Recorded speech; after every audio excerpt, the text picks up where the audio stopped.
Hello and welcome to the Remote Revolution, a podcast by Virtual Mojo. This is where we explore how modern businesses are transforming the way they work through remote teams, virtual support, and smarter operational strategies. In each episode, we bring you insights, conversations, and practical ideas to help entrepreneurs, leaders, and growing companies build efficient, scalable, and future-ready organizations. If you're looking to work smarter, scale faster, and unlock the power of remote talent, you're in the right place. Let's begin. Welcome to Season 1, Episode 12 of The Remote Revolution, with your host Aneeq and Umaima as our guest. Today we talk about the remote work compliance landscape in 2025. What changed and what it means for you. Okay, so let's just be entirely honest for a second about where this whole remote work boom actually started. Oh, please do. Because, think back to the early 2020s. We were living in the absolute Wild West. Truly. Companies were basically held together by duct tape, Venmo payments, and just pure good vibes. And Zoom fatigue. Don't forget that. Right, yeah. And founders everywhere were operating under this unspoken, highly optimistic assumption that they were somehow, magically immune to international labor laws. Simply because their team was attending morning stand-ups in sweatpants. Exactly, the sweatpants immunity. It was this era of, hey, you have a laptop, I have a PayPal account, let's just build a multi-million-dollar company from our couches. Yeah, that sweatpants immunity phenomenon was a very real psychological comfort blanket for businesses. It really was. We treated remote work like this ongoing, scrappy experiment where the normal rules of corporate gravity they simply didn't apply. But what the sources we're analyzing today make incredibly clear is that the experiment phase has flatlined. It's over. Completely over. Remote work is now the permanent, standard operating procedure for modern business. Regulators haven't just, caught up to the boom. They've built an entire infrastructure to monitor it. Which brings us to the actual mission for this deep dive. We are going to decode what remote work compliance actually means right now in 2025. And we're going to try to do it without the agonizing, sleep-inducing legal jargon, right? That is a promise. The goal is to arm you, whether you're a startup founder or like an agency owner or just a manager handling a distributed team. We want to give you actionable things to try today to protect your business. Because it really feels like the grace period just violently expired. Violently, yeah. During that early boom, governments were, frankly, just as confused as the business owners. Yeah. But now they've built the frameworks. They absolutely have. And when we talk about compliance in this context, we aren't talking about filing a single form once a year. Right. We're looking at this massive interconnected web of daily operations. It involves the specific language in your contracts, your tax obligations across multiple borders, data security protocols on personal devices, working hours, and of course the undisputed heavyweight champion of regulatory crackdowns, which is worker classification. Okay, let me just throw an analogy at you, because I know what you, the listener, might be feeling right now. It feels a bit like a trap, doesn't it? Oh, for sure. Like in the early 2020s, we were all basically driving go-karts in a completely empty parking lot. It was fun, it was fast, there were basically no rules, and nobody was getting hurt. Right. Now, in 2025, it feels like the government quietly built a massive, heavily regulated, multi-lane highway right on top of our parking lot. Yeah, and you're still in the go-kart. Yes. And they're just standing on the side of the road handing out massive speeding tickets to people who are literally just trying to get to work. Are regulators just trying to squeeze money out of modern businesses because they finally figured out how to track us? Well, look, when a massive fine lands on your desk, it undeniably feels like a punitive cash grab. I won't deny that. Yeah, it hurts. But if we pull back and look at the actual mechanisms of these regulations, they're actually establishing the structure needed to protect businesses from total collapse. From collapse? How? Well, driving a go-kart in an empty lot is fine until you have 10,000 other go-karts in that same lot. And, some of them are driving 18-wheelers. Fair point. The speeding tickets aren't just about government revenue. They are about establishing a baseline of predictable reality. Paying someone under the table or ignoring local labor laws, it doesn't just result in a slap on the wrist anymore. It compounds into a structural vulnerability. So the danger isn't just like an angry freelancer. It's that a small oversight today snowballs into retroactive fines that can bankrupt a company. Precisely. That's the exact mechanism at play. So let's say you misclassify a worker for 2 years. You think, hey, I'm saving 20% on taxes and benefits. Right, classic startup move. Exactly. But when a local labor board audits you, they don't just ask you to fix it going forward, they look backward. Oh, no. Oh, yes.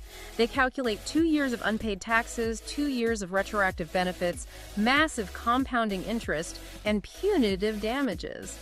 Suddenly, that scrappy little hiring decision you made on a Tuesday in 2023 becomes an operational disaster that forces you to shut your doors in 2025. Exactly. Wow. Okay, so if that's the kind of catastrophic pothole we're dealing with on this new highway, let's talk about where businesses are actively crashing, because you mentioned worker classification is the heavyweight champion here. It is the #1 battlefield, and that's because the label you put on a worker dictates your entire legal and financial responsibility to them.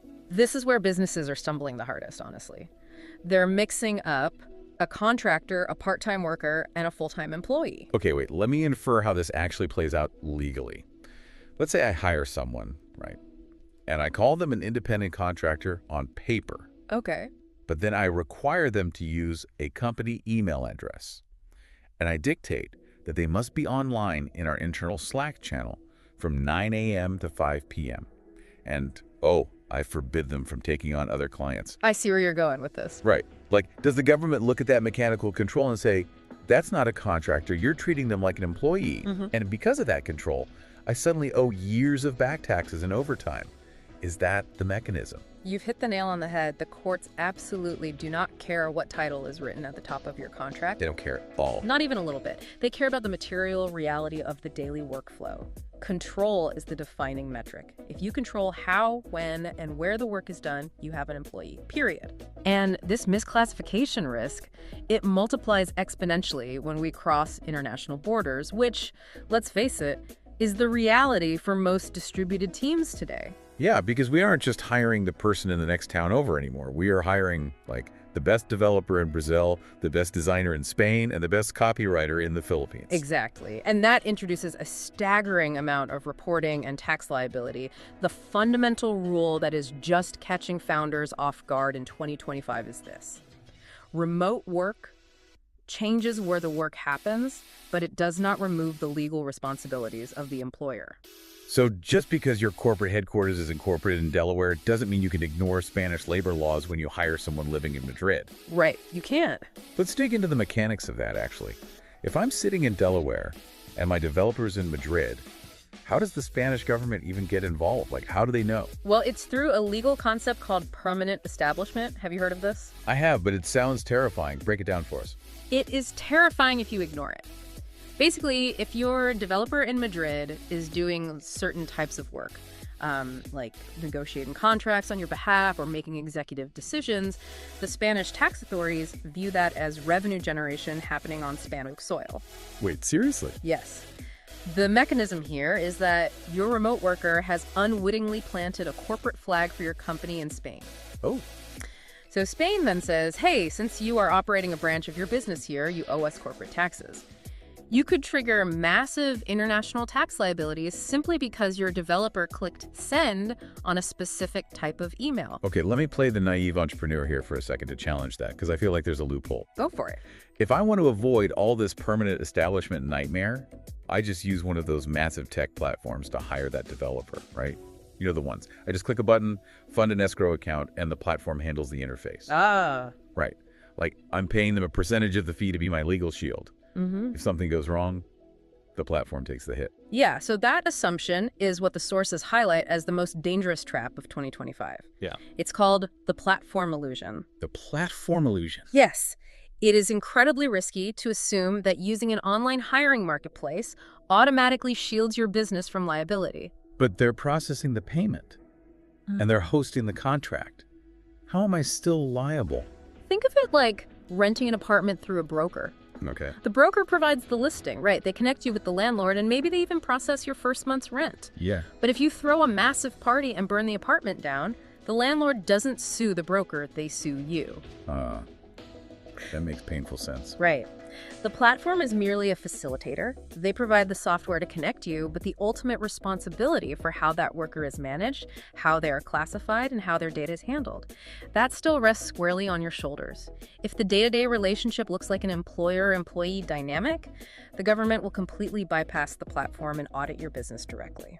That is a massive reality check. Right. So, okay, we've established that borders don't negate the rules, and software platforms don't magically absorb your liability. We are very exposed. Extremely. So how does this shift impact the actual physical day-to-day operations of a team? Because up until now, we've really just been talking about this scary, abstract legal stuff. But this has to change how we actually collaborate, right? It fundamentally changes the day-to-day. And it starts with the most vulnerable point of contact, which is data security. Right. Think about it. In a traditional office, the company controls the physical building, the network, the firewall, the server room. In a remote setup, you have workers using diverse, often personal devices. They're connecting to home Wi-Fi networks or, public coffee shop routers. Which is worse than a hacker's dream. It's just an open door. Because you aren't just protecting a corporate laptop anymore. You're protecting a laptop that might be sharing a home network with, like a smart fridge running outdated firmware from 2017. Exactly, the smart fridge. And through that fridge, an attacker can pivot to the laptop holding your customer databases, your financial records, your internal strategic documents. That is terrifying. The mechanism of a data breach has completely evolved. Businesses are finally realizing they can't just cross their fingers and hope their team uses strong passwords. They need enforceable data protocols. And this directly impacts how we think about documentation. How so? Because documentation is the new currency of remote work. Let's talk about those documents then. Yeah. Because I feel like a lot of founders, even today, they just Google like freelance contract template 2018, copy paste the text, swap out the names, and call it a legally binding day. Oh, yeah. And doing that in 2025 leaves gaping holes in your liability, specifically regarding intellectual property. Really? Just from a copy paste? Let's look at the mechanics of a copy-pasted contract. Say a developer builds your core application on their personal home network in Germany. If you don't have a specific IP assignment clause tailored to remote cross-border environments, German law might default to giving the creator, the developer, the copyright. Wait, are you serious? So if I use an old generic contract, I might literally not own the code to my own app because the local law of the developer supersedes my copy-paste job. That is a very real possibility. Businesses need rigorous, updated records that explicitly define data ownership, jurisdiction, and shifting responsibilities. You can't just wing it anymore. Okay, here's where it gets really interesting for me, because I have to push back on the cultural impact of all this. Sure. Doesn't implementing strict documentation and device rules and rigid IP contracts, doesn't that completely kill the cool, flexible remote vibe? Ah, the vibe. Yeah. I mean, the whole reason people love remote work is the autonomy. If I'm suddenly making my team sign 10-page security protocols and enforcing strict communication guidelines, it feels very corporate. It feels like we are just recreating the cubicle but making it digital. I hear that all the time. It is the exact tension every growing remote company is grappling with right now. But the great irony of remote work that emerges from all the data is this. To achieve total flexibility, you actually need rigid boundaries. Really? Yes.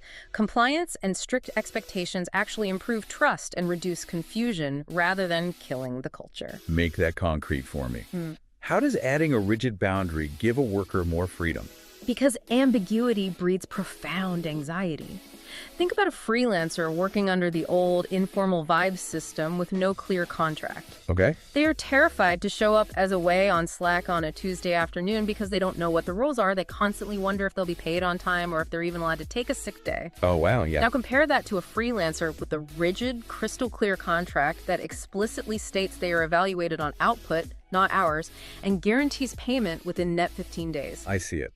The freelancer with the rigid contract can take that Tuesday afternoon off without a drop of anxiety because they know exactly where the guardrails are. Exactly. They don't have to waste mental energy stressing about the unspoken rules of the company. They can just do their job. True flexibility is only possible when the foundational expectations are documented. Freelancers today, they demand professional standards. A clear contract protects them just as much as it protects you. It shifts the entire culture from, fragile and informal to structured and sustainable. All right, we've mapped out the terrifying potholes on this new highway. The classification battles, the permit establishment traps, the platform illusions, and this massive cultural paradox of flexibility requiring rules. It's a lot to take in. It is. So let's pivot to the core mission of this deep dive, the actionable things to try. How do you actually fix this without hiring a multinational law firm? Where does a founder or manager start today to get their house in order? The immediate starting point, Action 1, is looking at your actual paper trail and auditing the daily workflows of your team. You have to move beyond just looking at the job titles on your payroll. You need to map the legal reality of every single person contributing to your business. And what are the specific legal criteria I should be looking for in that workflow audit? I assume it's a bit more complicated than just checking if they use an invoice. Slightly, yeah. You need to audit the degree of control you exercise. Look at your communication logs. Are you dictating the specific hours they must be at their keyboard? Okay. Are you requiring them to use your enterprise software licenses instead of their own tools? Are they performing a task that is core to your primary business rather than just a peripheral service? So if you spot a contractor who works 40 hours a week, uses a company email address, and has to ask for permission to go to a dentist appointment. You have a glaring misclassification risk staring you in the face. Wow. Okay, so once you realize you have that misclassification risk or even just an outdated setup, the immediate next step, Action 2, has to be the contracts themselves. Yes. We know the 2018 Google template is a total disaster.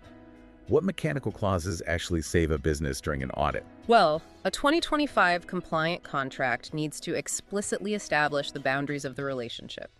It has to defend against those control metrics we just discussed. It must explicitly state the worker's independent status and confirm they are responsible for their own local taxes. Right, getting that in writing. Exactly. And we talked about intellectual property earlier. The contract must have an IP assignment clause that legally transfers ownership of anything created on their home network back to the company, regardless of their local jurisdiction. Essential. And finally, it needs to outline exact payment mechanisms that map perfectly to an invoice. A clean paper trail where every dollar matches a specific contracted deliverable. That is your ultimate defense in an audit. Got it. Audit the workflow for control metrics and bulletproof the contracts for IP and tax jurisdiction. Yeah. But what about Action 3, the day-to-day operations? How do we protect the data and the culture without driving everyone crazy? You implement simple written policies for communication, security, and device usage. Okay, I have to stop you there, because writing a simple Slack policy feels a little bit like putting a Band-Aid on a bullet wound. How so? Well, if I get sued internationally for a massive data breach, how is a one-page document telling my team to use strong passwords going to save me? This sounds like you're telling me to just clean my room before the legal parents come home. Is a simple written policy really enough to stop a lawsuit? I'm glad you asked that. A written policy is absolutely not a magical, impenetrable shield. If a catastrophic breach happens, a piece of paper alone won't absolve you. But the mechanism of how courts and regulators evaluate these disasters revolves around a concept called good faith and negligence. Ah, so it's about proving you weren't just asleep at the wheel. That is the core legal principle. If a data breach happens and you have zero security policies in place, regulators view that as gross negligence. And the fines are huge. Astronomical. But if a breach happens, and you can point to a documented policy requiring two-factor authentication, secure file storage, and VPN usage on public networks, it demonstrates to the regulators that you are actively managing your risk. Moving from a state of zero organization to basic documented awareness eliminates the vast majority of punitive damages that destroy small businesses. I see. So it's the operational difference between casually saying, hey guys, be careful with that client data, and saying, here's our one-page checklist for handling client data. Yeah. One is an unenforceable vibe, and the other is a legal process that proves you tried. Precisely.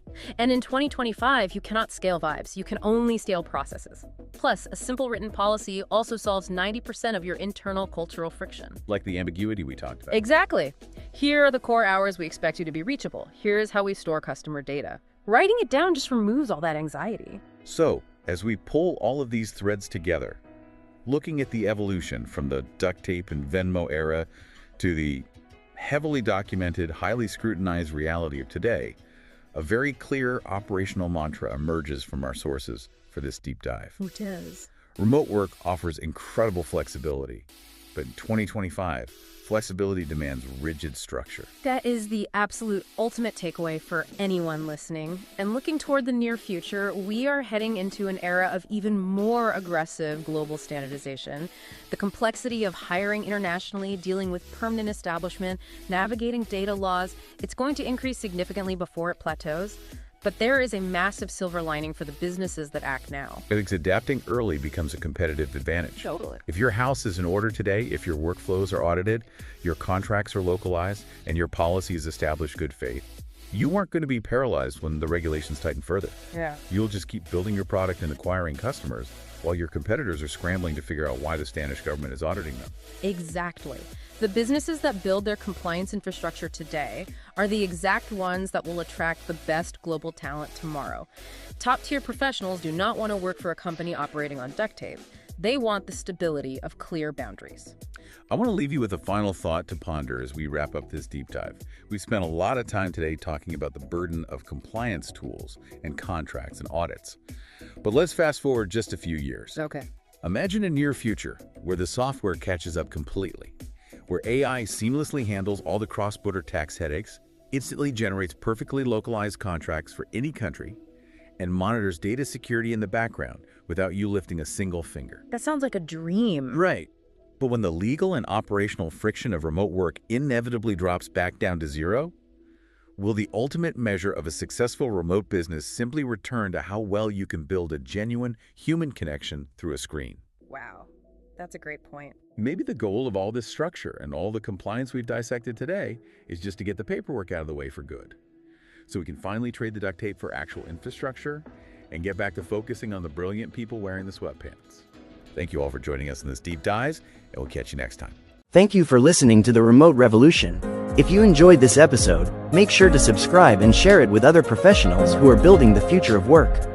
To learn more about how Virtual Mojo helps businesses grow with highly trained virtual assistants and remote support teams, visit www.virtualmojo.com. For inquiries or collaborations, reach out to us at contact@virtualmojo.com. Until next time, keep building smarter systems and embracing the future of work.